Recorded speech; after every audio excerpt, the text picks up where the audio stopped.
Break کے بعد آپ کو بتائیں کہ 97% پاکستانیوں کی اوسط آمدنی میں اضافہ ہوا ہے۔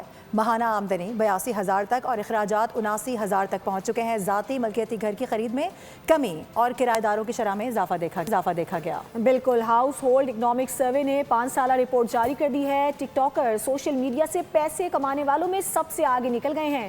7% آبادی کو آج بھی رفع حاجت کے لیے بنیادی سہولت دستیاب نہیں ہے۔ 5 سال میں پاکستانیوں کی معاشی حالت میں بہتری آئی ہے۔ ماہانہ آمدنی 82,000 روپے ہو گئی، جس میں اوسطاً افراد کے ماہانہ اخراجات 79,000 روپے ریکارڈ کیے گئے۔ ہاؤس ہولڈ اکنامک سروے کے مطابق 2019 سے 2025 تک گھریلو اخراجات میں 113% تک کا اضافہ ریکارڈ کیا گیا۔ بڑھتی ہوئی آبادی کے سبب کرایہ داروں کی شرح میں اضافہ اور ذاتی ملکیتی گھروں میں رہائش کا رجحان کم ہوا ہے۔ 2018 اور 19 میں 84% لوگوں کے پاس اپنے گھر تھے، آج 82% لوگ ذاتی گھروں میں سکونت اختیار کیے ہوئے ہیں۔ ملک بھر میں کلین فیول کا استعمال 35% سے بڑھ کر 38% ہو گیا ہے۔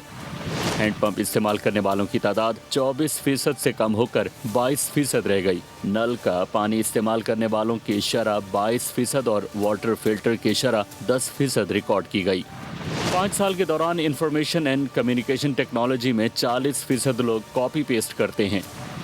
ڈیجیٹل پلیٹ فارم میں سب سے زیادہ آمدنی ٹک ٹاکرز کی ہو رہی ہے۔ 88% شہری ٹک ٹاک اور 86% یوٹیوب چینل پر ولاگر بن گئے۔